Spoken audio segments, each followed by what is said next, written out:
السلام عليكم ورحمة الله وبركاته، معاكم أحمد حافظ وحلقة جديدة من حلقات GD Skills Podcast. الشغلانة عايزة إيه؟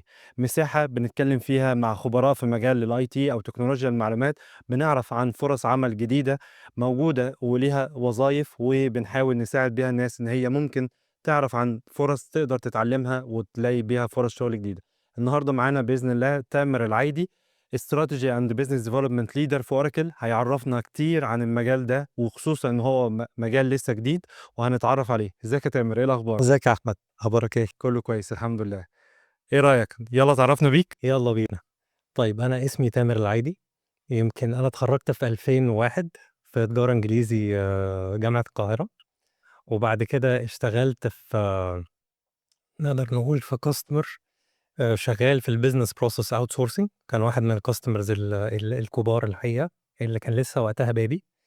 فاتعلمت من الموضوع ده كتير. كانت لسه الشركه في اولها خالص، وكانت mainly مسؤولة الشركة عن الcontact center أو call center outsourcing. تمام؟ وبعد كده من هنا ابتدينا إن إحنا، وبدايتي يعني بداية ما اشتغلت في حتة في الHR، الموارد البشرية. اشتغلت في التوظيف الrecruiting، قعدت حوالي سنة. وبرضه كمان في الemployee relations، اللي هي شؤون الموظفين. تمام؟ وبعد كده جات لي الفرصة إن إحنا internally، إن أنا كان في vacancy، والvacancy دي كانت موجودة في حتّة اسمها الERP، اللي هي أعتقد إن هو موضوعنا الأساسي النهارده. فأنا عجبني الموضوع وسألت فيه كتير، وبعد كده قررت إن أنا أنقل للإدارة دي. يعني دي كانت فرصة ان انت جوه الشركة تنقل من إدارة لإدارة. بالضبط كده. دي كانت حاجة اللي أتاحت لي الحقيقة، ونشكر الناس اللي كانوا موجودين وقتها، لإن هي دي ساعدتني كتير. وبعد كده لمّا دخلت الإدارة دي، ابتدينا بقى وظيفة الإدارة إيه، إن هي كانت مسؤولة عن الERP applications أو التطبيقات في الشركة. تمام؟ سواء هي الHR، الموارد البشرية، سلاسل الإمداد، الERP، الأنظمة المحاسبية وغيرها. وجات الفرصة إن إحنا نشتغل مع شركة من بنسميها الOracle partners، الناس اللي اللي هي هم الشركاء المسؤولين. المحليين لشركة ب أوراكل العالمية. بالضبط كده. إن إحنا نشتغل معاهم، نبقى إحنا الteam اللي من جوّه الشركة، بنساعد الteam اللي جاي ينفذ التطبيقات دي عندنا في الشركة. فقعدت سنة وشوية، وبعد كده ابتديت أفكّر، طيب أنا شغال في customer side. كاستمر سايد، يعني انت مش في مزود الخدمة او في فيندور اللي بيقدم خدمات التطبيق الأنظمة. انت جوه الشركة نفسها اللي بيطبق فيها النظام. بالضبط، الله ينوّر عليك. هي البداية الطبيعية دايمًا إن أنت بتشتغل مع الناس اللي بتزوّد بالخدمة دي، اللي هي الpartners أو الكلام ده كلّه. دي البداية اللي أنا باقول من وجهة نظري، هي دي اللي عملت الفرق معايا بعد كده. تمام؟ فمن هنا قررت إن أنا أنقل لشركة من الشركات دي، واشتغلت معاها. من هنا ابتدت الخبرة تيجي سريعًا، لأن أنا ابتديت أشتغل في مشاريع جوّه البلد في مصر، واشتغلت في مشاريع تانية خارج البلد. قعدت في الكلام ده من 2008 ل2017. اتنقلت من partner للتاني. وبعد كده جات الفرصة إن أنا أنقل Oracle سنة 2017. ويمكن الفترة من 2008 ل2017 أنا كنت شغال في حاجة اسمها الimplementations، التنفيذ التطبيقات نفسه، الteam المسؤول عن التنفيذ. فهو بيتبص له على حاجتين، إن أنا بانفذ implementer. طب ممكن نبسط implementations يعني ايه لو حد أول مرة بيسمع؟ implementation معناها إن أنت بت بت بيبقى عندك مجموعة من الطلبات، تمام، بيطلبها منك العميل. خلاص، المشروع ابتدى خلاص، عايزين نظام مثلًا هي للموارد شركة شرت البشرية. خلاص سيستم أوراكل، بالضبط كده. وانتوا المسؤولين عن تنفيذ الطلبات اللي العميل هيطلبها وتبقى مطبقة على سيستم. مضبوط. فدي بتيجي في مرحلة متأخرة، يعني خلاص العميل خلاص أخد الsolution، النظام اللي عندنا، ومطلوب إن إحنا نطبّقه. فأنت بيبقى دورك إن أنت بتيجي تسمع، تقعد مع العميل، وبتدخل في مجموعة من الprocesses المختلفة. العميل ده مقصود بيه الموظفين اللي بيقوموا بالمهام بتاعتهم. بالضبط كده. تمام. أنا مثلًا انت بانفذ كنت تخصص ايه في الجزء ده؟ موارد البشرية، مسؤول تمام. عن الموارد البشرية، اللي هي فبتقعد بنسميها مع HR. الموظفين، مرتبات شؤون العاملين وهكذا. بالضبط. تمام. هي مش شرط إن أنت العميل بيبقى طالب كل حاجة، في ساعات بيطلب نظام للتوظيف بس، في نظام للpayroll لأجور ومرتبات، في نظام تقييم الأداء. فحسب العميل طالب إيه منك ساعتها، أو شاري إيه، ساعتها أنت بتقعد معاه وبتشوف متطلباته عاملة إزاي، وساعتها بتنفذ المتطلبات المطلوبة based على المطلوب، وbased على خبراتك في السوق كمان، أو حاجة بنسميها الbest practice أو المتعارف عليه كمان. إن أنت بتدّي له نصيحة مش مجرد إن أنت مستمع ومنفّذ، بيبقى ليه تمام. كمان جزء ليه علاقة بالconsultation إن أنت بتقدّم له الخدمة دي كمان. فده الجزء اللي هو الخاص بالتنفيذ نفسه، تمام. فده زي ما قُلت كان من 2008 ل2017. وبعد كده جات فرصة تانية بقى، كانت في شركة أوراكل في 2017 إن أنا أنقل أوراكل بس في طبيعة وظيفة تانية. هو الERP هو يعني تقدر تقول إن هي it's a broad term أو اللي هي كلمة عامة بتخدِّم على كذا إدارة جوّه الشركة نفسها، تمام. فمثلًا في أول حاجة قُلنا عليها اللي هي الimplementation والconsulting. الحاجة التانية اللي أنا رُحتها نقلت عليها كانت الpre-sales. الpre-sales هي نقدر نقول اسمها الtechnical sales أو الadvisor. دي بتيجي يعني زي ما قُلنا في الأول عشان ما نتوهش، حتّة التنفيذ دي بتيجي في الآخر، آخر الcycle. اللي إحنا متعارف عليه عندنا حاجة اسمها كلمة sales، يعني أنا دلوقتي بانزل أبيع والله أنا الsystem بتاعي بيقدّم الخدمات دي، وعندي بعد كده الناس implementers أو الconsultants اللي بينفذوا المشروع. الpre-sales هل هي مرحلة في النُص ما بينهم؟ لأ الpre-sales أنت شغلك مع الsales، يعني في ترابط رهيب ما بين الpre-sales والsales. الsales هو اللي بيبقى ليه العلاقة المباشرة مع العميل، تمام. والpre-sales بنقدر نقول إن هو الشخص اللي بيبقى مسؤول عن الtechnicality اللي في الموضوع نفسه. يعني مثلًا العميل طالب هنرجع تاني لحتة عايز يشتري حاجة ليها علاقة بالتوظيف. هو طالب كده عنده مشاكل في التوظيف وعايز يجيب system يخدم له الحتة دي. فأنا دوري إن أنا بadvise أو بادّي نصيحة في المجال ده، في الحتّة بتاعة الموارد البشرية. في عميل تاني عايز حاجات ليها علاقة بسلاسل الإمداد، فبيبقى خبير في سلاسل الإمداد بيقعد معاه بيفهم منّه المتطلبات، تمام. وبased عليها بيبتدي يورّي له الsolution عامل إزاي. ما العميل قبل ما يشتري حاجة لازم يتطمن إن اللي هو هيشتريه ده أو اللي مُقبل عليه هيfulfill أو هيخدم هيحقق المتطلبات المتطلبات بتاعته. بالضبط كده. فبتقعد مع العميل تفهم منّه هو عايز إيه، وبعد ما بتفهم منّه عايز إيه، بتعمل له زي session بتورّي له إيه الحاجات اللي عندك، إيه اللي عندك إن أنت تقدّمه. تمام، أنا دلوقتي كشركة بابيع system، أحد الخدمات اللي بابيعها تعتبر ما قبل البيع، إن أنا باوصّل لك الsystem إزاي هيحقق الوظيفة المتطلبات اللي عندك، سواء تعيينات، توظيف، مخازن، مالية وهكذا. بالضبط. once إن هو بتقعد معاه، سواء بيبقى في مناقصة بتنزل أو غير مناقصة بيبقى أمر مباشر أو غيره من الحاجات. أنت بتقعد معاه، وظيفتك تقعد تدّي له النصيحة. لازم تبقى عارف كويس أوي إيه المنتج اللي معاك، لإن أنت اللي أكتر واحد هتبقى خبير فيه. وبتقعد معاه وbased على القعدة دي خلاص النتيجة النهائية بتبقى لو العميل عجبه الموضوع فخلاص بيشتري النظام ده. بالضبط كده. إحنا 2017 دخلنا Oracle بس مش كconsultants، دخلنا كpre-sales، pre-sales consultant. بالضبط. الpre-sales بقى مشيت فيها مشوار نقدر نقول في بلدين. الأول ابتديتها في مصر، قعدت حوالي 3 سنين. وبعد كده نقلت دبي، قعدت هناك برضه شغال في الpre-sales فترة حوالي 3 سنين زيّهم. وبس. وبعد الفترة دي قررت إن أنا أغيّر شوية، يمكن التغيير بيبقى مطلوب وهنتكلم أكيد عن الموضوع ده لمّا نيجي. قررت أغيّر وقُلت لأ خلاص تعالَ نشوف بقى حاجة تانية. وقررت إن أنا أروح، جات فرصة إن أنا أشتغل مع العميل، اللي هي بقى نقدر نقول الشركات الجانب اللي اشترت التاني بقى، الأنظمة، بالضبط كده. بالضبط. إن أنا أبقى مساهم من جوّه في إن أنا أمسك مشروع لتطوير الأنظمة اللي موجودة جوّه الشركة دي، تمام. قعدت فيها حوالي سَنة. وبعد كده في الآخر خالص قررت تاني أو شاءت الظروف إن أنا أرجع تاني Oracle، بس في لبس تاني بقى زي ما بيقولوا. يعني الأول كنت منفذ لنظام، وبعد كده في الpre sales الtechnical sales، وبعد كده آخر محطة ليّا اللي أنا فيها دلوقتي اللي هي اسمها strategy and business development.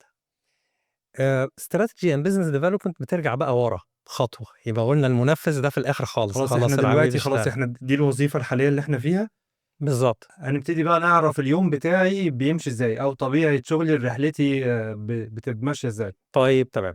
الstrategy and business development بتيجي في أول الcycle خالص، دي البداية، أول ما بنيجي من نبتدي. ناحية الشركة اللي بتبقى عايزة تشتري نظام، والّا من ناحية Oracle مثلًا أو أي لأ، شركة ERP بت من ب ناحية شركات التكنولوجيا عشان حلو، ده موضوعنا النهارده وغير شركات التكنولوجيا كمان. تمام. يبقى دي business يعني هو function. concept أو مبدأ عام ممكن يتطبّق في أي شركة. بالضبط كده. تمام. آآ الpre-sales والbusiness development بنسميهم sales support functions. يعني إحنا بنساعد الsales. عشان البياع يقدر يبيع المنتج المميز اللي عنده، لازم يحصل دراسة للأسواق الأول، مش كده؟ يعني أنا عايز أبيع حاجة، طب أنا هابيع إيه؟ مش لازم أفهم متطلبات العُملا عاملة إزاي؟ يعني أنا لو هابيع حاجة في مصر، لازم يبقى عندي حاجة بنسميها حاجة اسمها go to market strategy. يعني أنا عشان أروح السوق ده مش لازم أفهم السوق؟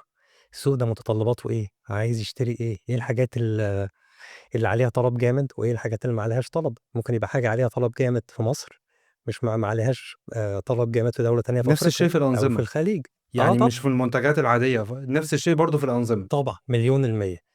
مش كده بس، يعني أنا عشان أروح أقابل القطاع الحكومي أو القطاع العام في مصر، غير لمّا أروح أقابل القطاع الخاص، ده ليه متطلبات وده ليه متطلبات، ده بيطلب أنظمة، ده في أنظمة ما بتنفعش تشتغل فيه، فليها لازم يحصل دراسة للسوق، أعرف الشركات، إيه أكتر الشركات اللي ممكن تشتري منّي. يعني مثلًا ممكن يبقى في شركات كتيرة جدًا ليها علاقة بالقطاع الصحي، حاجات ليها علاقة بالمطورين، العقاريين، وغيرها من الحاجات، البنوك. تمام، فباقدر أعمل دراسة، أشوف أنا عندي كام بنك، كام واحد حكومي، كام واحد قطاع خاص. تمام، وباقيس عليها أشوف إيه المنتجات اللي دايمًا بيبقى عليها طلب في القطاع ده، فبادرس السوق، بيبقى عندي العُملا، بيبقى عندي زي database بالعُملا اللي عندي، وباقيس عليها أشوف إيه اللي عنده المنتج، إيه اللي ممكن مين يكون حابب يغيّر، ودي بتبقى الخطوة الأولى، أفهم السوق. الخطوة التانية بنبتدي نحط بقى إيه plan الخطة. يعني لو نبتدي نعمل كده زي مفاتيح لطبيعة الوظيفة دي، فأهم حاجة إن أنت تكون عندك اطلاع على السوق اللي أنت هتبيع فيه، لازم أعرف احتياجات السوق. تاني حاجة، تبتدي بقى تعمل إيه، الخطوة اللي بعدها تعمل حاجة اسمها الdemand generation، اللي هي اللي بنقول آآ demand generation. خلّيني أحاول أجيب لك كلمة قريّبة ليها، إن أنت بتحاول تشوف إيه الطلب وتحقق الطلب ده. تمام، أو تزوّد الطلب على المنتج بتاعك. خلاص، أنا عايز حاجة، أنا عندي منتج بيعملها، فابتدي أعرّف الناس بالمنتج ده.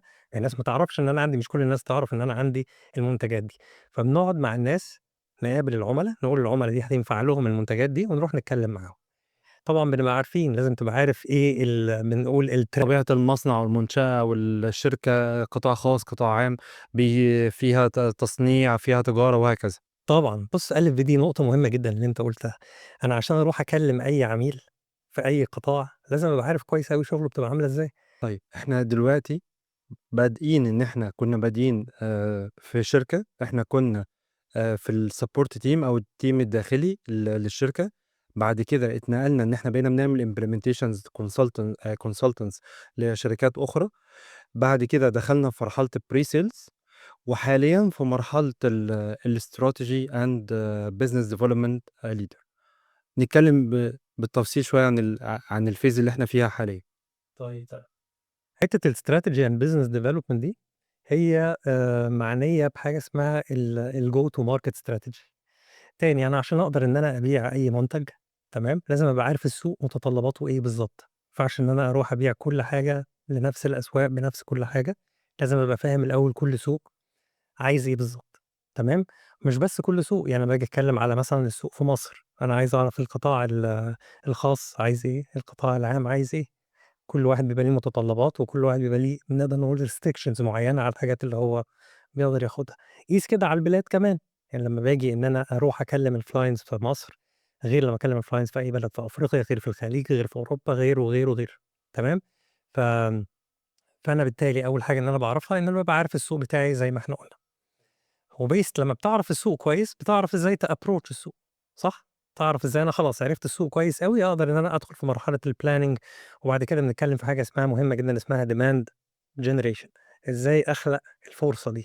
تمام، إزاي أعرّف العميل بإيه اللي عندي.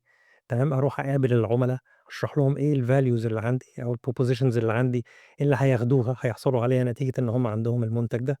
سواء ممكن أعمل events، ممكن أعمل event وأعزم فيه مثلًا البنوك أو القطاع الصحي أو غيره، وغيره من القطاعات المختلفة. وأعتقد برضه فرصة إن أنت بدأتها إن أنت كنت بتعمل الشغل بإيدك في الشركات، وإن أنت بتحتك بالend users لغاية الtop management، ده أكيد كان بيدّي خبرة إن أنت عارف الطلب أو العميل في الآخر إيه اللي بيهمه من طلب. بلس إن أنت لمّا بدأت في وظيفة الpre-sales إن أنت بتساعدوا فيها البياعين، فأنت بقيت فاهم أكتر اللغة اللي بتخاطب بيها الشركات أو الناس المصانع أو الشركات المستهدفة إن هي ممكن تشتري system.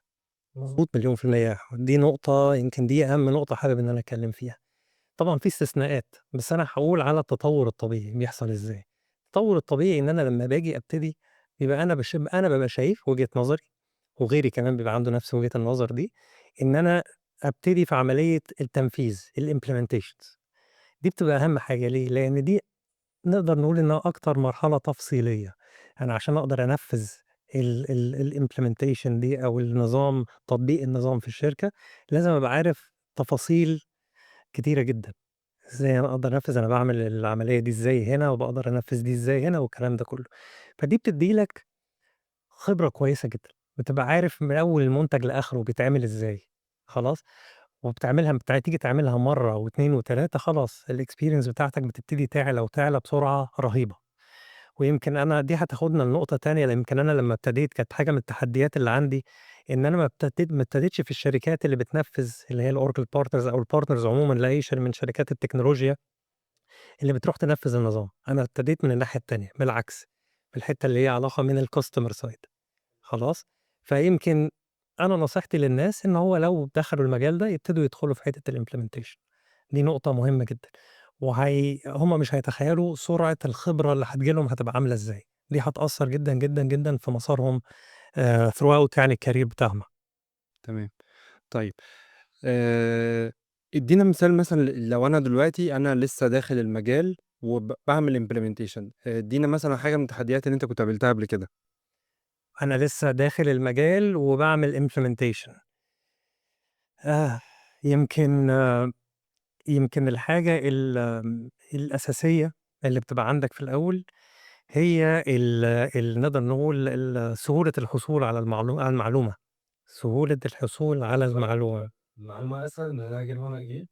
لأ، وأنا صغير بتبقى دلوقتي الوضع اختلف، أنا باكلمك على الكلام ده من 2000 ومن 2008، فمن 2008 من ساعة ما دخلت أنا في المجال آآ، ما كانش في الكلام الكتير، يمكن كان في أوله حتة اليوتيوب والسوشيال ميديا والكلام ده. طبعًا دلوقتي الAI ده هيبقى ليه طبعًا كلام مختلف بعد كده.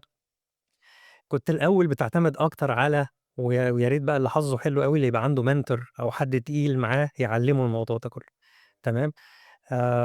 يمكن أنا كان حظي شوية ما كانش حلو في الحتّة دي، إن أنا لمّا دخلت المجال ده ما دخلتش مثلًا زي جهة تعلّمني الموضوع ده، أنا كنت اعتمدت على بنسميها الself study، إن أنا أقعد أقرا الmaterial الموجودة أو الdocuments أو الوثائق اللي عندي اللي بتشرح المنتج عامل إزاي، وما كانش في ناس برضه حواليّا كتير في الأول، فكان الاعتماد كلّه عليك. بعد كده يمكن لمّا ابتديت أتحرّك في ما بين من المشاريع. بالضبط كده، ابتدت العملية تتحسّن كتير. يعني ابتدت بقى عندي mentor، بقى عندي حد senior فوقيّا أكتر، متولّيني أكتر والكلام ده كلّه، فدي بالنسبة بتفرق اللي جدًا. هو حد عدد سنين خبرة أكتر ب ب ف بيتابع الteam اللي معاه. بالضبط. أنت عارف أنت بتcategorize الموضوع إزاي؟ يعني نقدر نقولها junior ممكن تبقى أنت لسه جاي fresh، أنت ما عندكش غير شهادتك الجامعية ولو عامل أي certificates أو الكلام ده كله، شهادات، تمام؟ لمّا بتيجي تتكلم على senior أو واحد اسمه experienced حسب كل شركة بتسميها حاجة، experienced senior team leader أو غيره، بتُقاس بعدد المشاريع وحجم المشاريع اللي أنت عملتها، دي اللي بتدّي لك خبرة زي ما إحنا قُلنا، عملت مشروع مشروعين غير اللي عمل 5، 6، 7، إيه الscope بتاع المشروع هي مش مرتبطة على عدد السنين، يعني مش بتاع أنا 10 سنين خبرة، 20 سنة خبرة، على قد ما أنت إيه المشاريع اللي أنت احتكيت بيها. بالضبط، أنت على فكرة ممكن يبقى حظك حلو جدًا وتيجي تبتدي في شركة معيّنة يبقى عندها مشاريع كتير جدًا، وكمان يا ريت لو المشاريع موجودة في مشاريع في مصر ومشاريع خارج مصر، فأنت بيبقى عندك exposure داخلي وخارجي، فممكن تعمل مشاريع بسرعة، تتكلم في مشروعين 3، 4، ممكن حتى يبقى واحد أقدم منك ما جاتلوش الفرصة دي، فعمل مثلًا مشروع أو 2 أو scope محدد بس يعني، فدي بتفرق جدًا. إيه رأيك دلوقتي نتكلم عن الcycle من أول إن أنا بحكم إن أنت بدأت من دلوقتي حاليًا في مرحلة الstrategy والbusiness development، ونعدّي على مرحلة الpre-sales لغاية ما نوصل للimplementation. الcycle بتمشي إزاي؟ أنا هاحكي لك عن اليوم بيمشي إزاي، طبيعة اليوم بتبقى ماشية إزاي. هنتكلم على الPre-sales والbusiness development شوية قريبين لبعض في بعض المهام، تمام. واليوم بيعتبر أنا باحب يعني اليوم بيختلف من واحد للتاني، بس أنا يمكن باحب أبتدي يومي إن أنا أحاول أقرا حاجة مختلفة. خلّي بالك دي نقطة من أهم النقط. وطبعًا أنا مش عايز أقلّق الناس كلّها، بس إحنا عارفين إن في الفترة دي الدنيا بتتغيّر بسرعة جدًا، ومحتاج إن أنا دايمًا أنمّي نفسي في مجالات مختلفة. فأنا أحسن حاجة تقدر تعملها، وده اللي أنا باحاول أحافظ عليه، طبعًا ساعات باقدر وساعات ما باقدرش، إن أنا أصحى بدري وابتدي إن أنا أقعد في الهدوء كده الصبح بدري، فاهم، تdevelop نفسك، تقرا في حاجات مختلفة، أقرا عن مثلًا قطاعات مختلفة أنا ما اشتغلتش فيها. مثلًا هنقول إن أنا عارف مثلًا معلومات عن البنوك، بس ما عنديش مثلًا معلومات عن مثلًا القطاع الحكومي شغال إزاي، فاقعد أقرا في حاجة زي كده. والموضوع ده ما فيش أسهل منه، إن أنت هتفتح يوتيوب وهتكتب السؤال اللي أنت عايزه، أو هتفتح الAI وتجيب المعلومة اللي أنت عايزها بمنتهى السهولة. فدي حاجة، ده جزء مهم جدًا في اليوم. الجزء التاني بيبتدي بقى الشغل، يعني بيبتدي بقى الناس تبتدي تصحصح ويبتدي الemails تيجي، الناس تبعت عايزة طلبات، بيبقى في اجتماعات مع العملا، نفهم هم عايزين إيه بالضبط، بيبقى في جزء اللي ليه علاقة بالplanning، تمام، وغيره، لإن برضه خلّي بالك الpre-sales بيبقى عنده جزء ليه علاقة بالplanning برضه، هو هيعمل إيه في المشروع، سواء pre-sales أو business development. لمّا بنيجي للحتة اللي ليها علاقة بالimplementation، الimplementation عادةً بتبقى معظم اليوم أنت قاعد في المشروع، قاعد مع العميل وبتنفّذ الحاجات المطلوبة، أو بتقعد تفهم منّه وبعد كده بتنفّذ، لو في حاجة واقفة معاك بترجع له، بحيث إن أنتم تطلعوا من المشروع إن هو يبقى ناجح. فنقدر نقول في حتّة الimplementation معظم الوقت بتبقى مقضّيه مع العميل نَفْسه، تمام، بيبقى عميل واحد مثلًا أو عميلين أنت شغّال مثلًا معاهم، تمام، طبعًا وأنت لمّا الواحد بيبقى صغير لسه، بتبقى أنت في عميل، خلاص مع عميل واحد، ممكن يبقى معاك عميلين بالكتير، فاهم، تبقى من هنا لهنا بتساعد هنا شوية وهنا شوية. حتّة بقى الpre-sales والbusiness development الوضع بيختلف، أنت بتقابل ناس كتير، لإن هي الcycle نفسها قصيّرة، أنت حتّة الimplementation ممكن تاخد لها مثلًا 3 شهور، 6 شهور، سَنة، حسب المشروع وإيه المتطلبات اللي فيه، فأنت بتبقى مع عميل أو عميلين بالكتير. حتّة الجزئية الخاصة بالpre-sales والbusiness development لأ، أنت بتقابل عُملا كتير، بتحاول تقابل عُملا كتير عشان زي ما قُلنا الفكرة إن أنا باحاول أقول لهم أورّيهم إيه الvalue اللي هيحصلوا عليه، اللي هي بنسميها الvalue proposition بتاعتي. لو أنت خدت الsolution ده منّي، إيه الحاجات اللي أنت هتحصل عليها اللي غيرك مش هيعرف يدّيها، اللي غيري مش هيعرف يدّيها لك. كمنافسين في الsystem بتاعي. بالضبط. تمام. يعني أنا عندي system ERP شركة وشركة تانية منافسة، إحنا الاتنين هيبقى عندنا نفس الوظيفة الشغل اللي هي pre-sales، كل واحد فينا هيبقى دوره إن هو ي بيعرض المميزات بتاعة الsystem بتاعه، وإن إزاي هيقدر يغطي المتطلبات بتاعتي. طب بالضبط كده، لإن العميل عايز حاجة، أنت عارف في الآخر الدنيا بقى فيها أنظمة كتيرة جدًا اليومين دول، فهو ساعات بيبقى تايه، مش عارف إيه الحاجة اللي ممكن تفيده خلاص، وإيه الحاجة اللي ممكن ما يبقاش فيها الإفادة. طب لو أنا يعني هاخد نصيحة كده في النُص في الحتّة دي، لو أنا شركة ومعروض عليّا system، إيه الحاجات اللي أنا محتاج أبُص عليها؟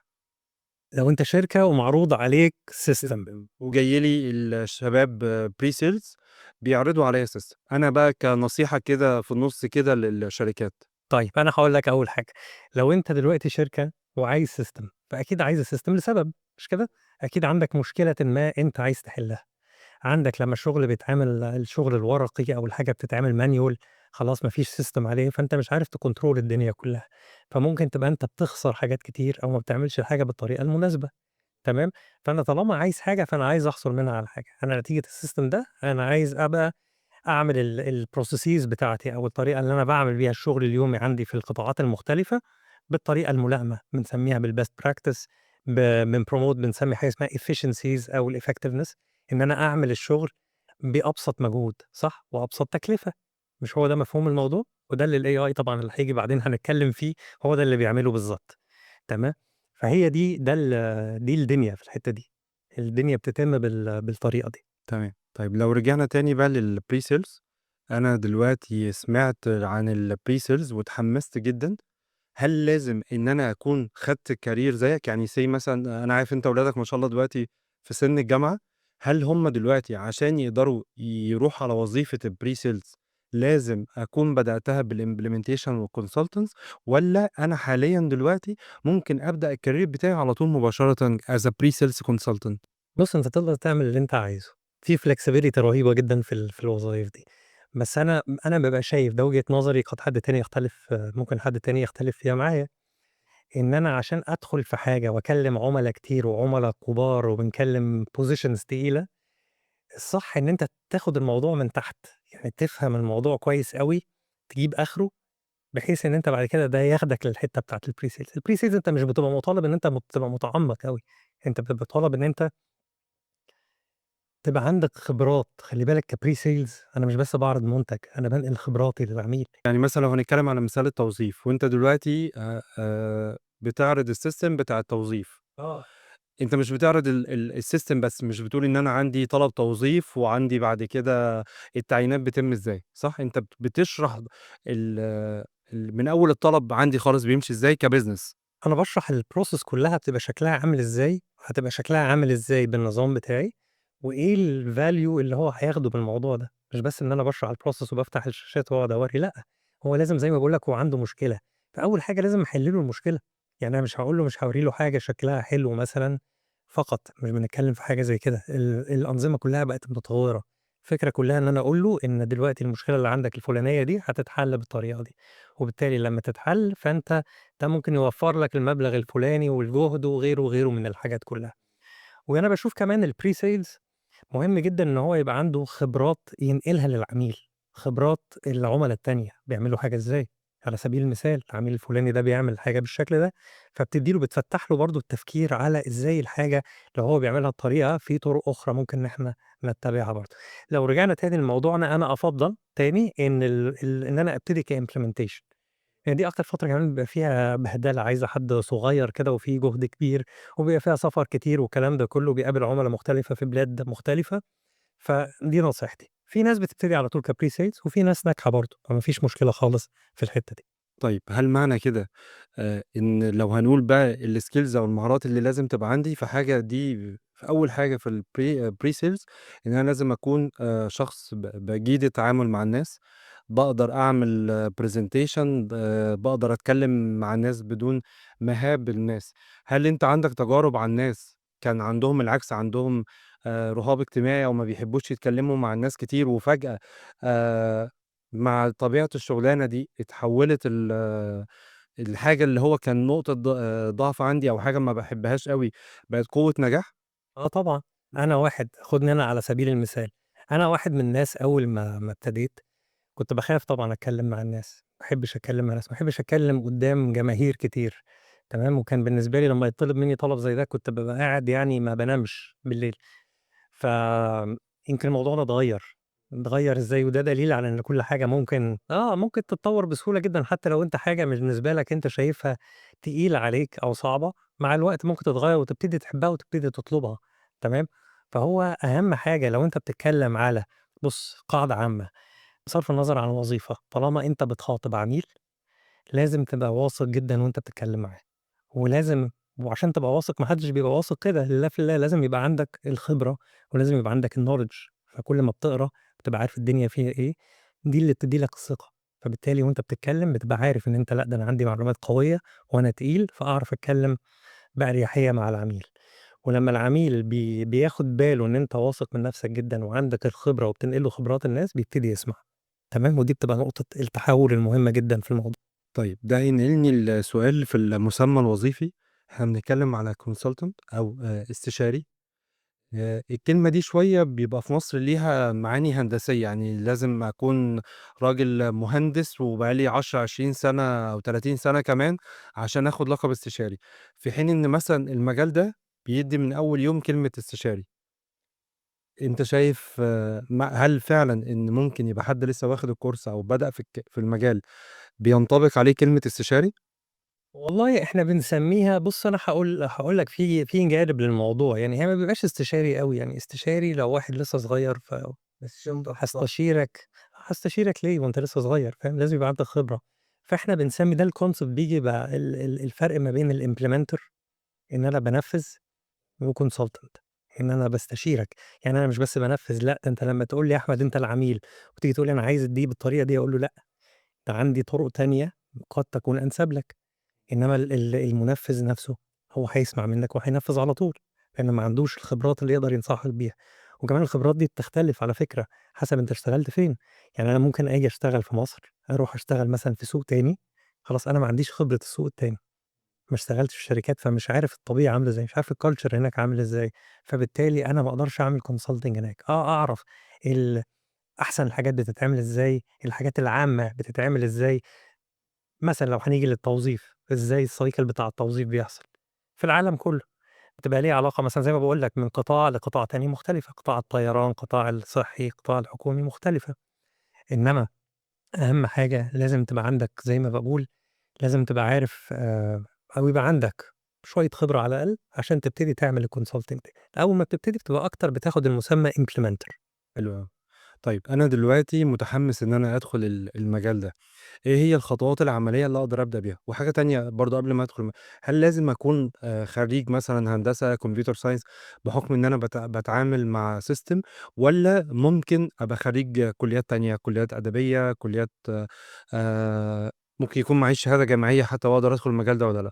بُص، أنا خريج تجارة إنجليزي جامعة القاهرة، فأنا ما كنتش أفهم أي حاجة عن التطبيقات دي خالص. يمكن أول مرّة لمّا نقلت كان الموضوع صعب جدًا عليّا إن أنا باحاول أفهم إيه الsystem ده، إيه النظام اللي أنا شغال عليه ده. إنما الفكرة كلّها إن أنت بيبقى بنقول أحسن حاجة برضه، دايمًا طبعًا بيبقى في استثناءات. لو أنا شغال في خريج نظم ومعلومات خلاص، أو بابقى خريج أو اللي هي بنسميها هارجع لها تاني طبعًا الواحد بينسى، بس الحاجة التانية اللي هي مثلًا خريج التجارة business. ما هو أنا شغال في نظام، النظام ده أو التطبيق اللي أنا شغال عليه ده بيخدم إيه؟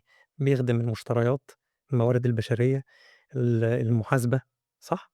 سلاسل الإمداد، بنسميها الcustomer experience أو خدمة العملا، تمام. فبالتالي أنا لازم أبقى عارف business، صح؟ وأبقى عارف تطبيقات، فأنا ممكن أبقى عارف في الbusiness وده يساعدني بعد كده أعرف تطبيقات عادي، كلنا بقينا بنقدر نذاكر ونفهم أو ندخل ناخد الcourses المناسبة وناخد التطبيقات. يعني كمان المجال ده مش هيبقى محصور فقط على إن أنا لازم أكون بادئ وأنا صغير، أنا ممكن أكون عندي خبرة كمحاسب أو كموظف HR أو موظف في التوظيف، وأقدر بعد كده أعمل career shift وأدخل المجال. مليون المِيّة، لإن أنت عندك خبرة الbusiness. أنت الناس بتطلب أنت لمّا تروح تيجي تتكلّم مع عميل، هو بالنسبة له هو مش فارق معاه التطبيق بتاعك، هو عايز اللي هو عايزه المشاكل اللي عنده تتحل على النظام. فأنت لو أنت شغّال في نفس المجال بتاعه، فأنت فاهم الbusiness، فاهم الراجل بيتكلّم إزاي، فطبيعي جدًا الموضوع إن أنا أطبّقه إزاي على النظام دي بتبقى خطوة أسهل بتيجي بعد كده. طيب هل الأفضل من وجهة نظرك إن أنا أبدأ ككورسات أونلاين، إن أنا أبتدي أذاكر حاجات لوحدي من على اليوتيوب كself study، أو إن أنا أروح مركز معتمد بيدّي كورسات في المجال ده، أو إن أنا مثلًا أشوف private course مع حد، كورس مع مهندس مثلًا أو حد شغال في المجال بيدّي كورس؟ والله بُص، هو أنا هاقول لك أنا باعمل إيه. يعني أنا أول حاجة باعملها أول ما يتطلب منّي حاجة أو عايز أتعلّم حاجة جديدة، بافتح اليوتيوب. خلاص، دي أول حاجة، منتهى السهولة. أنا عايز أدوّر على حاجات مثلًا ليها علاقة بأي نظام من شركات التكنولوجيا مثلًا المعروفة، فبادخل أكتب اللي أنا عايزه. خلاص، في المجال مثلًا عايز أعرف حاجات ليها علاقة بالتوظيف، بالمحاسبة، بغيره من الحاجات دي كلّها زي ما قُلنا، فباكتب اللي أنا عايزه هيطلع لي حاجات كتيرة جدًا، وفي حاجات كتيرة جدًا محترمة كمان كويسة، تقدر تعتمد عليها وتدّي لك فكرة. وكمان آمم، بتدّي لك فكرة عن القطاعات الشغل. يعني أنا لو كتبت مثلًا إزاي بيشتغلوا مثلًا إزاي نظام الشغل والإدارات المختلفة مثلًا في قطاع الحكومة، تمام، على سبيل المثال، فهتفهم الbusiness الدنيا ماشية إزاي. أنا عشان أبني حاجة مبنى مثلًا أو غيره في شركات الconstruction، تمام، إيه اللي بيبقى متطلبات، إيه اللي عايزينه، مين الناس اللي بتبقى involved في العملية كلها. كل الحاجات دي بتبقى مهمة جدًا وتقدر تجيبها من على يوتيوب. وكمان أنا اللي باقدر أعمله دلوقتي غير اليوتيوب إن أنا بادخل على باسأل الAI. في طبعًا برامج كتيرة جدًا، تسأل اللي أنت عايزه، هيحطك على الأقل on track، فاهم، هيساعدك تبتدي، تعرف البداية منين، تسأل السؤال بطريقة واضحة وصريحة، هييجي لك حاجة تقدر أنت تبني عليها بعد كده. حتة الكورسات المعتمدة أكيد ليها والشهادات قيمتها. برضه، ليها قيمتها عشان أبقى صريح. ليه؟ لأن خلّي بالك بالذات في أول حياتك، لأن خلّي بالك أنت لمّا تيجي تقدّم على وظيفة، ما أنا بييجي لي CVs كتيرة جدًا زي بعض، فأنا أعرف إزاي أميّز. فلمّا واحد يكون واخد شهادة، دي بتدّيني برضه انطباع عن الراجل ده عامل مهتم أو مجهود عامل مجهود بنَفْسه، تمام. فدي بتضيف شوية أكيد إنها بتسيب برضه بتعمل impact للشخص اللي بيعمل له interview، إن هو بيحس إن الراجل ده عمل حاجة غير إن هو مجرّد دخل في دراسته، تمام. ده ينقلني لحتّة حلوة أوي، أنا دلوقتي خدت الكورس أو خدت الشهادة وبدأت أذاكر وبقيت شايف إن أنا مناسب. إزاي دلوقتي أعرف لقيت وظايف كتيرة نازلة على LinkedIn، إزاي أول حاجة أعرف أقيّم الوظيفة دي مناسبة للprofile بتاعي والّا لأ، أو للمهارات اللي عندي بالشهادات اللي أنا أخدتها، زائد لو هنبدأ بقى خلاص هاقدّم الCV، إيه الحاجات اللي أنا هاحطها في الCV بتاعتي تقدر تلفت نظر اللي بيقيّم أو إن هو يختارني نعمل أول مقابلة؟ دول سؤالين مش كده؟ طيب السؤال الأول على إزاي إن أنا أعرف إن الوظيفة أقيّم دي الوظيفة دي مناسبة ليّا والّا لأ؟ أعرفها مناسبة ليّا والّا لأ، صح؟ مضبوط. طيب أول حاجة إن أنا باعرفها إن الوظيفة بيبقى فيها الjob بالضبط. description، محتاج أقراها كويس أوي، أفهم كويس أوي. الوظيفة بتبقى حاجتين، وظيفة وشركة. فأنا أسأل عن الشركة الأول، أفهم الشركة دي وضعها عامل إزاي في السوق، الculture فيها عامل إزاي. طبعًا الدنيا بقت سهلة تقدر تجيب معلومات مش زي زمان في الموضوع ده، وفي أعتقد websites بتعرف تجيب لك المعلومات دي، تمام؟ فدي أول حاجة، والculture دي مناسبة ليّا، ملائمة ليّا والّا مش ملائمة ليّا؟ هادّي لك مثال. أنا مثلًا شغّال في شركة، أنا باقدر أشتغل من البيت وأقدر أشتغل من الشغل، في شركات تانية لأ، بتطلب منّك إن أنت تبقى موجود كل يوم، أنت عايز تعمل إيه؟ عايز تروح كل يوم، في شركة بتطلب منّك أو مهام بتطلب منّك إن أنت متطلبات وظيفة إن أنت تسافر، خلاص، أنا ممكن يبقى عندي ظروف ومش عايز أسافر، تمام؟ فكل الحاجات دي لازم أقيّمها، متطلبات الوظيفة يبقى قايل لك الشغلانة دي فيها سفر والّا ما فيهاش سفر، أوكي؟ فدي حاجة من النقط المهمة جدًا. المهارات بقى اللي عندك، أنت بتقارن المهارات بالوظيفة اللي موجودة دي، تمام؟ طبعًا أنت أول حاجة لازم تبقى عارف أنت عايز إيه، فأنا باروح بادوّر على وظيفة ده اللي أنا نِفْسي فيه في الفترة اللي جاية، باقارن الprofiles بتاعتي، باقارن أنا مين بالضبط كمهارات، كخبرة، كالكلام ده كلّه، كشهادات أو غيرها من الحاجات نَفْسها بمتطلبات الوظيفة، based عليها أنا بنَفْسي باعمل مقارنة وأشوف هل هي ممكن تبقى مناسبة ليّا، هل ممكن أنفع فيها والّا لأ، based على ال الشهادات اللي أنا درستها في الجامعة وغيرها، تمام؟ الحتّة دي فكّرتني بحاجة كده للناس اللي هي إيه، ممكن عندها عدد سنين خبرة مثلًا 5 سنين ل10 سنين أو على حسب الprofile. هل في ناس أنت مع مدرسة إن أنا أثبِّت الCV بتاعتي واحدة وأبعتها لكل الشركات على كل الوظايف اللي باقدّم عليها، والّا كل شركة أو كل وظيفة أنا باقدّم عليها أشوف إيه الوصف اللي مطلوب وأخلّي الCV بتاعتي مطابقة للوظيفة دي؟ اوعى تعمل كده، اوعى تثبّت الCV بتاعك، اوعى. مجالات الERP زي ما قُلنا أو غيرها من المجالات، هي مجالات كتير، فأنت لازم تقرا الوظيفة، أنت ممكن يبقى عندك مهارات كتيرة جدًا وفي مهارة أو 2 أنت ما عملتهاش، خلاص؟ ومش مشكلة، يعني أنت ممكن تنفع وتبقى ناجح جدًا في الوظيفة دي، فلازم تحاول دايمًا إن أنت تحُط حاجة، تضيف حاجة على الCV. أنا مش باقول تضيف حاجة أنت ما عملتهاش أو حاجة أي كلام، أنا باقول تضيف أو تضبّط الCV بحيث إن أنت اللي يقرا الCV حُط نَفْسك مكانه، هو لو قرا الCV هو طالب حاجة معيّنة ولقى إن أنت مش مركّز عليها في الCV، فاهم الفكرة؟ فمش هيبُص عليك، هيقول لك طَب ما أروح أبُص على الناس التانية الأول وبعد كده أرجع للراجل ده لو ما لقيتش حاجة. فأنت لازم تقرا الوظيفة كويس أوي وتلعب على تضبيط الCV بحيث إن هو يبقى مناسب للوظيفة دي في المكان. هل في دلوقتي فرص كتير فعلًا موجودة إن أنا ممكن أبقى شغال من مصر، شغال من الدلتا، من قرية في الصعيد، وعندي إنترنت كويس إن أنا ممكن أشتغل من البلد عندي في شركة في أمريكا، في شركة في السعودية، في شركة في دبي؟ بُص، هو سوق العمل دلوقتي أنا باعتبره فيه فرص كتيرة جدًا. جدًا، يعني لو حد أنا باعتبر الناس محظوظة دلوقتي إن لو أنا عايز أشتغل في أي شركة، بالذات في مجال اللي هي تطبيق النظام زي ما قُلنا حتّة الimplementation اللي هي المدخل، في شركات كتيرة جدًا بتطلب ناس، تمام، وفي شركات بتطلب ناس تشتغل في مصر، في شركات بتطلب ناس تشتغل برّه، حسب المشاريع اللي بتيجي للشركات، وفي شركات بتبقى برّه، وفي بيبقى model زي ما أنت تفضّلت وقُلت يا أحمد إن أنا ممكن أبقى في شركة برّه، وفي ناس شغّالة فيها من مصر. فبالتالي لو أنت بتتكلم على ناس من المحافظات أو غير المحافظات، فهي الموضوع كله ليه علاقة بالإنترنت connectivity. الدنيا كلها سهلة دلوقتي، في شغلانات كتيرة جدًا بتبقى remote زي ما أنا كنت باقول من شوية، تقدر تشتغل من بيتك وبعد كده تيجي occasionally تقابل العملا حسب طبيعة الشغلانة نفسها، فالدنيا سهلة جدًا في الحتة دي. دلوقتي أنا خدت الكورس وقدّمت على وظيفة ولقيت المسمى الوظيفي أنا تمام، والشركة الحمد لله كلّمتني عشان أعمل interview. إيه نصايحك لأي حد داخل يعمل interview من أول الconsultant لغاية الpre-sales؟ تمام، أول حاجة زي ما قُلنا تضبيط الCV على الوظيفة نفسها، دي حاجة من الحاجات المهمة جدًا. الحاجة التانية وأنا جاي أعمل interview بقى لازم أبقى عارف طبيعة الوظيفة وأبقى قاري كويس، متوقع إيه الأسئلة، حتى يا سيدي اسأل الAI ممكن تسأل كام سؤال في وظيفة دي، إيه نوع الأسئلة اللي بتتسأل، بحيث إن أنا أفهم وأبقى محضّر نفسي. أبقى قاري كتير على طبيعة الشغل نفسه. الحاجة التانية المهمة جدًا بنسميها بقى الbasics الأساسيات، ودي هتفضل موجودة مدى الحياة، دي أهم حاجة. خلّي بالك أنت راجل لسه متخرّج، يعني ما عندكش خبرات كتير هاسأل عليها، وأنا عارف إن أنت هي الشهادة الجامعية أو لو أي activities تانية قُلنا مهمة أنت عملتها أو شهادات أخرى، تمام؟ إنما أنا ما أعرفكش، فأنا هاقيّمك إزاي؟ أنا جاي لي 10 متخرّجين كلّهم من نفس التخصُّص، تمام؟ بتفرق جدًا خلّيني أقولها كده مش عايزها تبقى كلمة قاسية، احترام الinterview نفسه، المواعيد، تمام؟ مهمة جدًا. شكلك عامل إزاي في الinterview؟ طريقتك وأنت بترُد على الأسئلة، هل أنت واثق والّا لأ؟ طب هل أنت هادي، مبتسم؟ أنا ما أعرفكش زي ما قُلت لك، فأنا هاقيّمك إزاي؟ وأنت هتبقى معايا في الشركة وهتشتغل معايا لو أنا اللي باعمل الinterview كمسؤول من الإدارة نفسها، لو أنا اللي عايز الشخص ده، فأنا هتبقى شغال وشي في وشك صباح وليل، فلازم تبقى مُريح للأعصاب بالنسبة لي، فدي مهمة جدًا.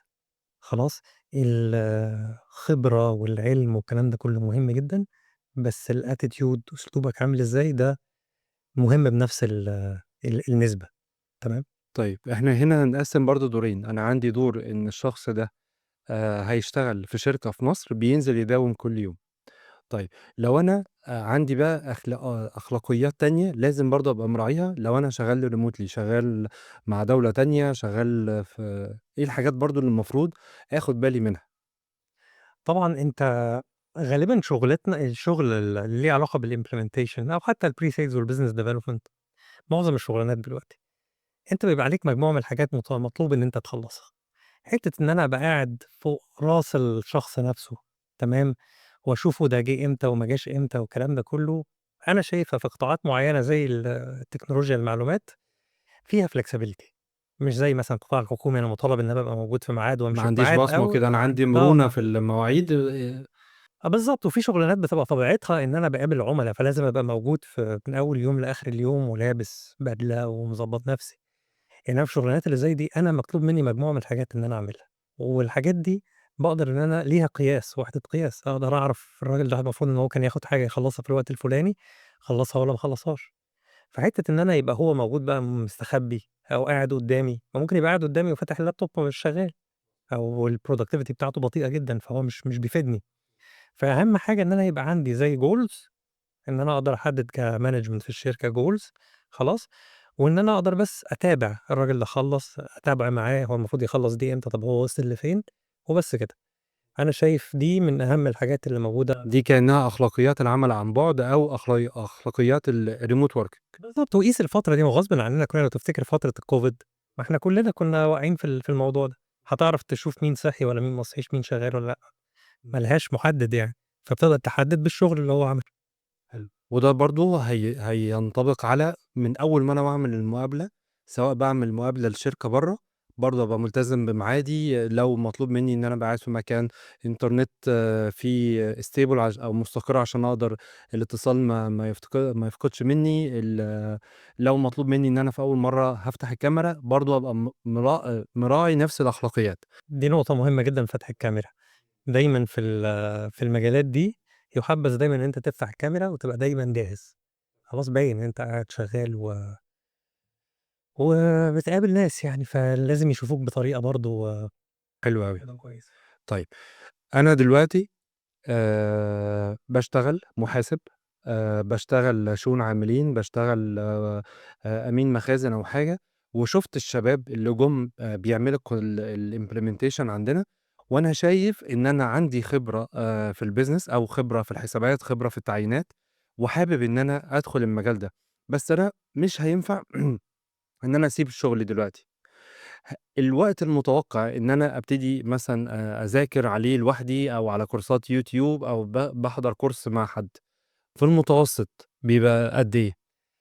بُص السؤال ده حلو جدًا، بس الإجابة عليه قد تكون شوية مش ما فيش جواب مباشر لحاجة زي كده، يعني كل واحد بيختلف عن التاني. أنا بادخل زي ما كنت باقول في يومي في الشغل، إن أنا من ضمن الحاجات اللي أنا باعملها إن أنا باقعد أقرا كل شوية، لا يعني أقوي نفسي في مجالات تانية عشان أبقى فاهم الدنيا عاملة إزاي، تمام؟ أنا أقدر أقول لك إن هو لو أنا عندي الأساس، خلاص، أنا عندي الأساس دلوقتي، وعايز إن أنا عارف الbusiness وعايز أدرس الapplication أو التطبيق، إزاي إن أنا أنفّذه على النظام الفلاني، كل نظام مختلف عن التاني طبعًا، أنا باتكلم على Oracle، تمام، لإن في أنظمة كتيرة، فبنتكلم في خلال شهور، ده الفترة اللي أنا أقدر أقولها، يعني مثلًا بنتكلم في 6 شهور، أقل شوية، أكتر شوية. معاك حد بيساعدك والّا لأ؟ يعني هل أنت عشان تطبّق، أنت أحسن حاجة عشان تتحرّك بسرعة في موضوع التطبيق، إن أنت يبقى عندك النظام قدّامك وتبقى بتجرّب بإيدك. القرايات مش بتفيد أوي ساعات، لازم يبقى عندك النظام وتطبّق، هتلاقي العملية مشيت معاك بسهولة. فit depends، يعني بتفرق من حد للتاني.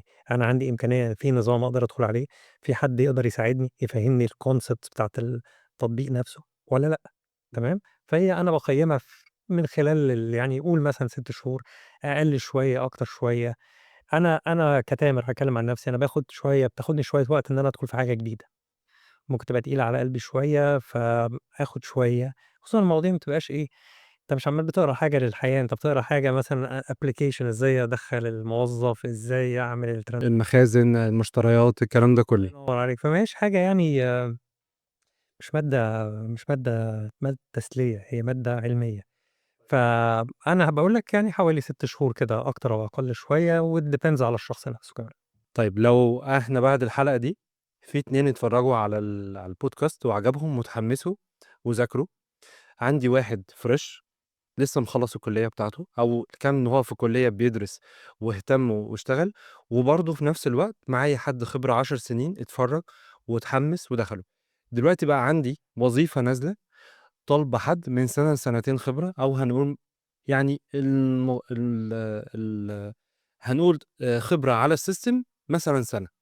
فدلوقتي أنت متقدّم لك الاتنين، إيه المعايير اللي أنت ممكن هتميّز ما بينهم، إمتى ممكن تختار ده، أو إيه الوظايف اللي ممكن هيبقى في أولوية إن أنا هاخد الfresh أو الحديث التخرُّج، وإيه الوظايف اللي هتبقى مناسبة قدّامك إن أنت تختار فيها حد خبرة في الbusiness بس في الapplication لسه بيبدأ؟ طيب، هي ده يرجّعنا لحتّة مهمة جدًا، حتّة الjob description، صح؟ أنت كنت بتقول، تعالَ نلخّص تاني السؤال، أنت كنت بتقول إن أنا عندي وظيفة، أنا عايز واحد سَنة خبرة مثلًا، تمام؟ فاللي عنده 10 سنين ده هيقدّم عليها، أو اللي لسه خرّيج جديد أو عنده خبرة قليلة جدًا هيقدّم عليها. أنا كواحد بقى كشركة طالبة الوظيفة دي، هاروح لده والّا هاروح لده؟ تمام؟ مش كده؟ ده السؤال. آآ بُص، لو أنا شركة وطالب واحد عنده خبرة سَنة أو سنتين، فأنا بادوّر على grade معيّن، درجة وظيفية معيّنة، فغالبًا هاروح للخريج الجديد، مش كده؟ لإن هي بتفرق في الدرجة الوظيفية، بيبقى ليها بالضبط، علاقة وفي المقابل في المرتب بالمرتب اللي والbenefits اللي محطوطة. بياخدها، فأنا ما عنديش القابلية إن أنا أدفع للراجل اللي بقى له 10 سنين في السوق، فبالتالي طبعًا في الحالة اللي زي دي، أنا طبعًا هاروح للي لسه متخرّج، مش هاقدر آخُد الكبير. ممكن ييجي بعد سَنة الاتنين دول يتقال لهم الAI هيقعدكم في البيت؟ بُص، إحنا دلوقتي ممكن أي حاجة تحصل، تمام؟ أنت لو سألتني على الAI، ما أنت شايف اللي بيحصل حوالينا، يعني كل شوية في حاجة جديدة بنسمعها، حاجة بتتغيّر والكلام ده كُلّه. ممكن يحصل، أنا طبعًا هابقى متشائم شوية في الحتّة دي، إلا في حالة واحدة، إحنا كل اللي إحنا بنملكه دلوقتي زي ما باقول السوق فيها متغيّرات كتير. أنا لمّا بالاقي عندي أي challenge بتحصل، وطبعًا منها الAI، ودي حاجة مش سهلة تحصل حوالينا دلوقتي، والعالم كله يعني مترقب. أول حاجة أعملها إن أنا، بُص، ألِف ب، ما حدش ييجي يقول دلوقتي أصل هل إن أنا المفروض إن أنا أروح أدرس مثلًا الAI أو آخد شهادة والكلام كله، دي ما فيهاش كلام. الAI ده أساس دلوقتي، يعني أنت مع شهادتك تروح تاخد أي شهادة على الAI أو تفهم كويس أوي إيه اللي بيحصل حواليك. لازم تستخدم الAI، يعني ده اللي بيحصل، أنت عندك tools. استخدم الAI لكن الAI ما يحلّش محلِّك.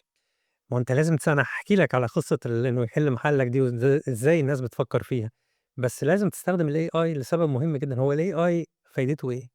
هو الAI وظيفته يعني أو فايدته إن هو يpromote حاجة اسمها efficiency وeffectiveness، يعني إن أنا بدل ما أنا كنت باعمل الحاجة بتاخدني 5، 6 ساعات كموظف، خلاص، هتاخدني مثلًا نُص ساعة، خلاص، قيس بقى أنا معايا 5، تعالَ نحسبها كده، أنا و5 شغالين بنفس الوظيفة.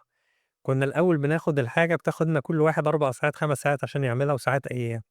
دلوقتي الAI جه، بقينا بنقدر نعملها في إيه، في نُص أو ربع المدة دي. فبالتالي لو جيت تسأل صاحب العمل نفسه، هيقول لك إيه، هيقول لك هاوفّر في خلاص، الموظفين. بالضبط، يعني هي دي للأسف هو ده اللي بيحصل حاليًا. بس لو أنا عندي المهارة إن أنا باحسن استخدام الAI هيوفّر معايا وهيخلّي ليّا قيمة، لإن الAI لوحده مش هيعرف يشتغلها. بالضبط كده، هيعلّي طبعًا من قيمتك جدًا، وزي ما قُلت دي حاجة من الحاجات الأساسية اللي بتتعمل دلوقتي، يعني أي حد دلوقتي يعني أنا لمّا باجي شغال حتى لمّا باجي أبعت إيميل، خلاص ساعات باسأل الAI الصيغة اللي موجودة دي عاملة إزاي، باعمل presentation، فدي بتسهّل عليّا حياتي كلّها. فأول حاجة المطلوب مننا كلّنا دلوقتي إن إحنا نفهم إزاي نستخدم الAI بالطريقة المناسبة. حلو أوي. عايز أرُد على التاني والّا بلاش نزعّل الناس؟ لأ، طيب. اتفضل. بُص، حتّة إن هو يستبدلنا. آآ بُص، الموضوع ده ليه شِقّين. الشِق الأول شركات التكنولوجيا عالميًا، الAI ده عشان يشتغل بيحصل فيه investment كتير، استثمارات كتيرة جدًا عشان تعمل data centers بحجم كبير جدًا تقدر تستوعب كمية الdata دي وتقدر تشتغل عليها، مضبوط؟ الاستثمارات دي قصادها أنا باكلمك على شركات التكنولوجيا الكبيرة، ساعات بتضطر إنها تضحي بعوامل تانية، وده يمكن أنا من غير حتى لو أنا ما حكيتش الكلام ده لو دخلت ودوّرت هتلاقوا إن في شركات already في خلال السنين اللي فاتت ابتدت تrelease أو تسيب تمشّي ناس، تمام؟ ده نتيجة إيه، نتيجة الاستثمارات الكبيرة، فبالتالي عايزة تقلل costs في حتت تانية، مصاريف في حتت تانية، تكلفة، فساعات بتلجأ للأسلوب ده وفي شركات كتيرة جدًا عملت كده، ولسه، يعني أنا متخيل إن لسه ممكن الكلام ده يحصل. آمم، ده من ناحية الاستثمارات. من ناحية الناس بقى زي ما قُلنا نيجي للشِق الأول لو تفتكر لمّا أنت كنت بتقول لمّا أنا قُلت لك في 5 شغالين وممكن الAI فطبيعي جدًا إن ممكن الشركات هَمّها بتبقى هَمّها الأول والأخير إيه، توفّر من المكسب، التكاليف اللي عليها، توفير، بالضبط، ويزوّد بالضبط كده. المكسب. فبالتالي ممكن يحصل شوية تأثير في الحتّة دي، في وظايف معيّنة، خلاص؟ هادّي لك مثال يمكن كنت قريتها على في مجموعة من الوظايف زي الdevelopers. الdeveloper شخصيًا يعني أنا شخصيًا اشتغلت كتير جدًا مع developers كانوا من أحسن ما يمكن وإضافة رهيبة وكانوا بيساعدوا كتير جدًا في حاجات كتير، وهو عمود مهم جدًا في طيب ممكن تدّينا يعني سريعًا كده إيه طبيعة وظيفة الdevelopers وتختلف عن الfunctional أو الimplementer أو الconsultant اللي إحنا شغالين اتكلمنا عليها؟ الdeveloper اللي هو الراجل الأكتر اللي بيدخل يكتب كود، بمنتهى البساطة اللي في الدنيا، اللي هو هيدخل يكتب كود معين وبيبقى تعامله مع العميل أو المستخدم النهائي قليل جدًا، أو يكاد يكون ما بيتعاملش معاه. بالضبط كده، بالضبط، يعني هو نقدر نقول إن هو في الخلفية أكتر، الvalue بتاعه عالي جدًا، بس هو مهام الوظيفة نفسها مش بيقابل العملا إلا خفيف جدًا يعني، تمام؟ ف أنت أنا عارف بتقول إن إن أنت اشتغلت الAI مع ناس شاطرة في جدًا. ناس شاطرة جدًا بس أنا كنت قريت مقال إن الAI كلنا عارفين يمكن حاجة زي كده، إن الAI بيقدر يكتب كود دلوقتي، مضبوط. تمام؟ فهو حتى لو الكود مش معقّد يعني طبعًا أنا ما تعمقتش أوي في الدراسة، بس بالتالي إن أنا لو developer صغير فممكن ده يأثّر شوية لإن الAI هيكتب الكود، بس آمم، فده ممكن يأثّر على حتّة الشغلانة بتاعة الdeveloper خصوصًا لو هو صغير ومش داخل في حاجات معقّدة شوية والكلام ده. ده على سبيل المثال، طبعًا في وظايف تانية ما أنت عارف بصرف النظر حتى في شغلانات نفسها حتى لو ما جاش الAI بالضبط، بيحصل لها replacing مع الوقت، الlandscape بتاع الشغل نفسه بيتغيّر، بس طبعًا الAI هيبقى ليه تأثير يعني ده بالملخص السريع، طبعًا هيبقى ليه تأثير، بس الAI بالذات لو سألت ناس كتيرة جدًا هتلاقي بسبب إن كل شوية بيحصل حاجة جديدة، فصعب جدًا إن أنت تمسك الموضوع، فكل اللي إحنا نملكه إن أنت تعمل اللي عليك. طوّر من نفسك. طيب هل مجال الconsultant consultants بيوفّر الفُرَص متكافئة ما بين الولاد والبنات وهُم بيقدّموا على الشغل؟ طبعًا، دي ما فيهاش أي مشكلة خالص، بنفس الطريقة الولد أو بنت يقدروا يشتغلوا، يمكن الحاجة اللي قد تكون ليها تأثير شوية صغير هي حتّة السفر، أنت عارف الولاد بيبقى عندهم قابلية أكتر على السفر، البنات بيبقى عندهم شوية يعني restrictions في الحتّة دي، بس لو ما فيش مشكلة خالص في زي ما باقول في شركات عندها مشاريع في مصر، مشاريع برّه، شركات برّه وبتبقى شغال من جوّه. دلوقتي أنا مثلًا اتفرّجت على الحلقة واتحمّست جدًا وأنا شخص دارس ألسُن أو آداب ومعايا لغة تانية، معايا لغة فرنساوي ومُتقنها جدًا. هل أنا ليّا فُرَص إن أنا أبدأ بالخبرة اللي عندي دي في مجال الERP والّا لازم خلاص هانسى كل اللي فات وأنا اتعلّمته وهابدأ من جديد؟ لأ بُص، هو زي ما قُلنا تاني ده يرجّعنا لموضوع المهارات اللي إحنا بنتكلّم عليها اللي هي الأساسية، كل ما يبقى عندي مهارة دي بتنفعني. يمكن في ناس بتتكلّم طبعًا إحنا لغتنا عربي، وفي ناس اللغة الأساسية في العالم كُلّه هي اللغة الإنجليزي حاليًا، عدد الناس اللي بيتكلّموا إنجليزي كتير جدًا، فما هياش ميزة أوي يعني. طبعًا آمم الإنجليزي منتشر زي ما باقول across فناس كتيرة جدًا عندها اللغة، فطبيعي جدًا يبقى عندي 1000 واحد مقدّم الوظيفة كلّهم يعرفوا، طبيعي. طيب إيه الميزة اللي عندي الإضافية اللي ممكن تخلّيني أعرف إن أنا يبقى عندي فرص تجيب لي فرص عمل أكتر؟ لو عندي لغات أخرى زي ما أنت تفضّلت وقُلت، لو أنا عندي فرنساوي، طب أنا هاسأل سؤال، إيه الفكرة يعني إيه الإضافة اللي هيبقى عندي لو أنا عندي لغة زي الفرنساوي؟ أنا أقول لك أنا بمنتهى السهولة، الدول أفريقيا كلّها، دول بيتكلموا إيه، كتير منهم بيتكلموا فرنساوي مش إنجليزي، تمام؟ ونفس السيستم ممكن يتباع في كل الدول. بالضبط كده، فأنا طبيعي جدًا أنا واحد عايز حد إيه، مش بيتكلم إنجليزي لإن مش هيفيدني بحاجة هناك، عايز حد بيتكلم فرنساوي. فمش هالاقي كتير، فدي حاجة من الحاجات الأساسية، فأنت لو أنت عندك لغة فرنساوي وعايز تتعلم system أو عندك علم بالsystem أو النظام اللي هتشتغل عليه، دي هتضيف لك جامد جدًا، حتى في المرتب، لأن ما فيش ناس كتير منك، اللغة عمومًا فرنساوي أو غيرها بتفيدني، تمام، دي نقطة من النقط المهمة جدًا. حابب أسمع منك 3 نصايح أو زي ما تحب ل لحد لسه داخل جديد، وحابب كمان نصيحة للناس اللي هي في نُص الرحلة زي ما بيتقال، حد خَد الطريق بقى له 5 سنين، 10 سنين، فخلّينا نبدأ الأول بحد لسه متحمّس إن هو يدخل المجال، إيه الحاجات اللي هو ياخد باله منها؟ طيب ده سؤال محتاج شوية تفكير. لو الشخص نفسه جديد، أنا هاقول حاجة مهمة، أكتر فرصة أو أكتر وقت الشخص فيه بيبقى عنده قابلية للبهدلة والتعليم وإنه يعمل حاجات كتيرة جدًا، هي الفترة اللي في الأول في حياته، ما بيبقاش عنده ارتباطات كتير، فالمفروض يركّز جدًا ويتعب جدًا ويتعلّم، تمام، على قد ما يقدر، خصوصًا في الفترة دي غصب عنّه زي ما قُلنا لازم هيتعلّم عشان يقدر يواكب سوق العمل، فلازم هتتعب في الأول، ولازم تتعلّم على قد ما تقدر، اللي أنت هتستثمر فيه وأنت صغير هيساعدك جدًا وهيريحك لمّا تكبر، تمام، لمّا تيجي تتحرّك بقى مع الوقت، أنت اشتغلت شغلانة يمكن دي نصيحة مهمة جدًا ناس كتيرة جدًا بتشتكي منها دلوقتي، لمّا تيجي تشتغل في شركة، بيبقى في وقت معيّن ممكن تقعد فيه في الشركة دي، خلاص؟ لو أنت ما بتتعلمش، يعني قعدت اتعلمت في الشركة واشتغلت وخلاص وحسيت إن أنت ما فيش أي إضافة جديدة، ده الوقت اللي بييجي عشان يا إما تغيّر مجالك جوّه الشركة لو أنت مبسوط في الشركة، لو جات لك فرصة، يا إما تبتدي تتحرك وتروح شركات أخرى منافسة أو غيرها، تمام؟ والحتّة التانية كمان بيبقى في حاجة عندنا اسمها comfort zone لو أنت برضه اشتغلت وبقيت معروف والناس كلّها بتقول اسمك إن أنت كويس والكلام ده، وخلاص برضه ما فيش أي إضافة ليك من الأُعاد، وحاسس إن أنت مستريّح والناس عارفاك، فأنا خلاص مش مطلوب منّي حاجة تانية، ده بيبقى الوقت برضه إن تبتدي تفكّر فيه، حتى لو أهرب، أنت في عز أهرب لأ يعني؟ تتحرّك، لازم تتحرّك، ليه؟ لإن أنت خلاص بتبقى خدت على الراحة، فمحتاج إن أنت تبتدي تتحرّك، وكل ما بتتحرّك بتشوف حاجات مختلفة، بتشوف cultures مختلفة في الشغل، حتى سواء في شركات تانية أو في بلاد مختلفة، دي لوحدها بتضيف لك كتير جدًا، بتقابل ناس مختلفة بطريقة تفكير مختلفة، تمام؟ فإن أنا أقعد في وسط ناس كلنا عارفين بعض، وكلنا عارفين إن أنا شغلي كويس، حلوة طبعًا ومريحة للأعصاب، بس شوية ولازم تتحرك.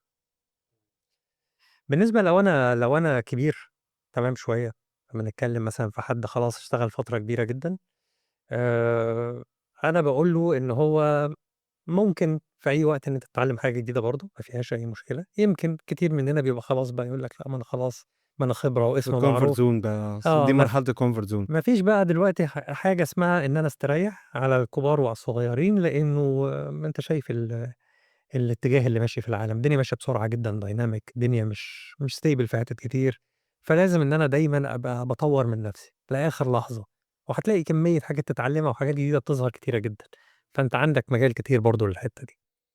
شكرًا يا تامر، بجد أنا اتعلمت أول واحد، وشكرًا لوقتك، وشكرًا ليكم.